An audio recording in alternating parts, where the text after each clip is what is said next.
Presentada por el doctor Cabezas González, de la Unidad de Patología del Hospital Universitario Marqués de Valdecilla, Santander, del Hospital Universitario La Fe de Valencia, el Hospital Universitario Virgen del Rocío de Sevilla, Hospital Clínic de Barcelona, el Hospital Universitario Central de Asturias de Oviedo y el Hospital Universitario Puerta de Hierro de Madrid.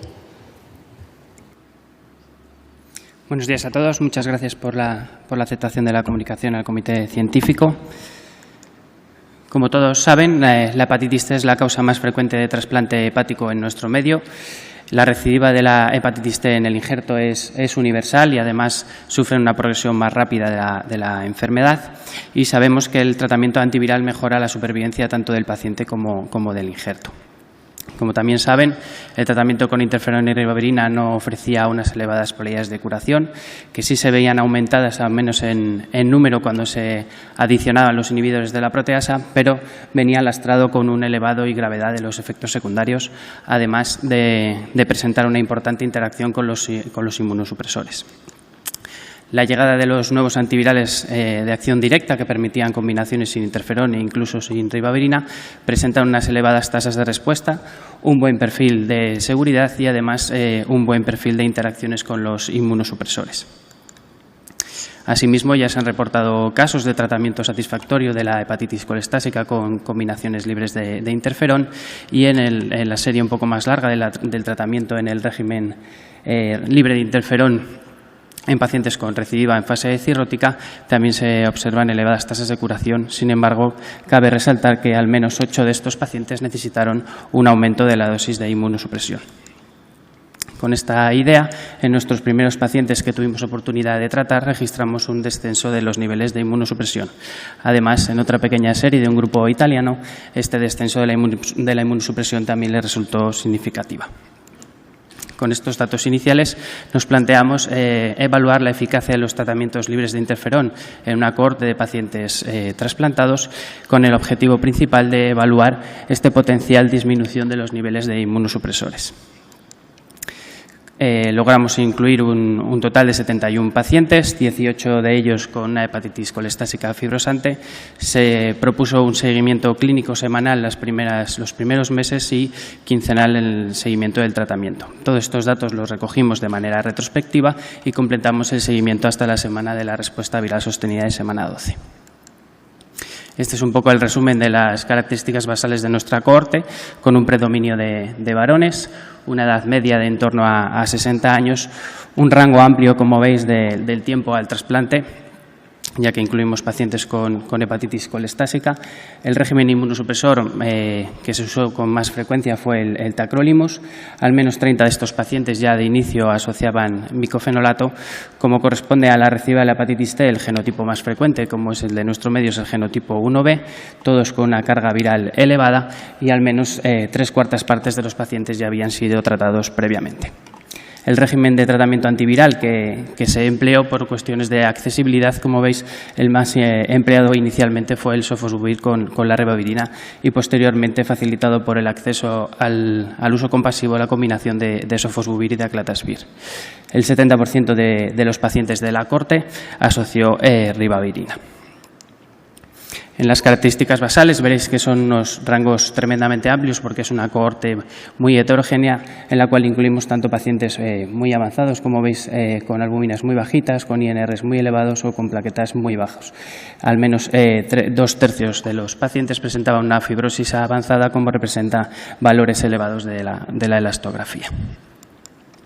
En estas diapositivas que voy a exponer posteriormente, resumiré los resultados. Como veis, una alta eficacia del tratamiento antiviral mientras se toma la medicación. Casi la totalidad de los pacientes presentan RNA indetectable en la semana 8 y todos lo consiguen en la semana 12, para finalmente obtener una respuesta viral sostenida de la cohorte global del 83%.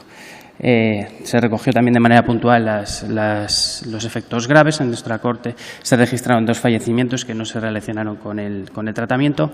2 pacientes fueron retrasplantados y se produjeron, por lo menos a la hora de la recogida para análisis de este trabajo, 6 recaídas que pertenecen al grupo de sofosbuvir ribavirina, que, como todos conocemos, es un régimen subóptimo.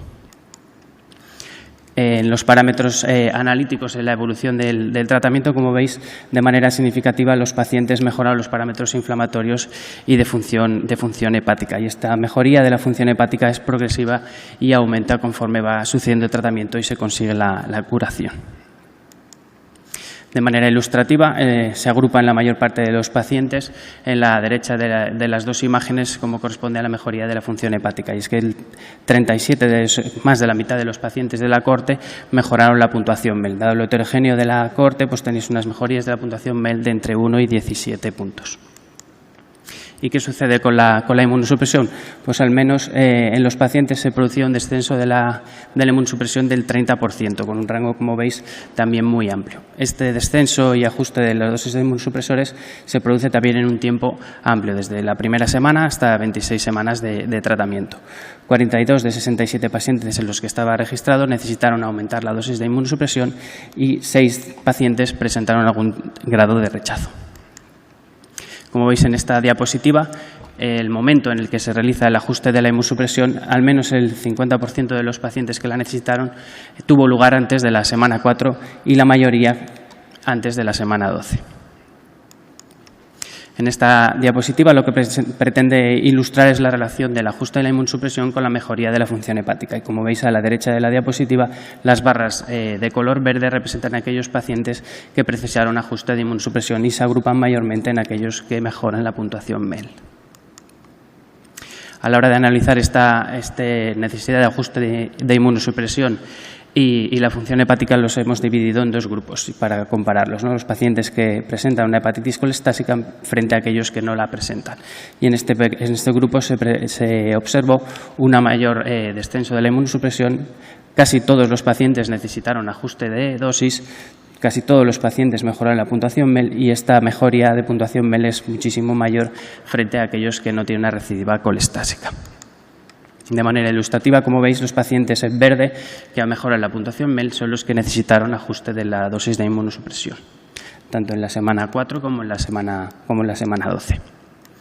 Si nos movemos al otro grupo que hemos comparado, los pacientes que no tenían colestásica los dividimos en aquellos pacientes que no tenían una cirrosis frente a aquellos que eran pacientes cirróticos. Estos sin cirrosis presentaban un descenso mayor de los niveles de inmunosupresión, un mayor porcentaje de pacientes que precisaron este aumento de la dosis y lo que creemos que en estos pacientes la mejoría progresiva de la función hepática es lo que motiva que necesiten este ajuste de dosis frente a aquellos que son cirróticos que no mejoran tanto la función hepática.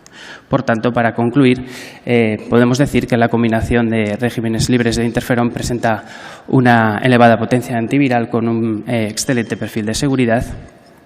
Así que en estos pacientes en los que se observó un descenso de los niveles de inmunosupresión, sobre todo en aquellos con la colestásica y probablemente aquellos pacientes que no presentan una recidiva en fase cirrótica, se debe a una mejoría importante de la función hepática. Por eso recomendamos que a pesar de la ausencia de una interacción farmacológica significativa, se monitoricen de manera estrecha los niveles de inmunosupresores. Muchas gracias.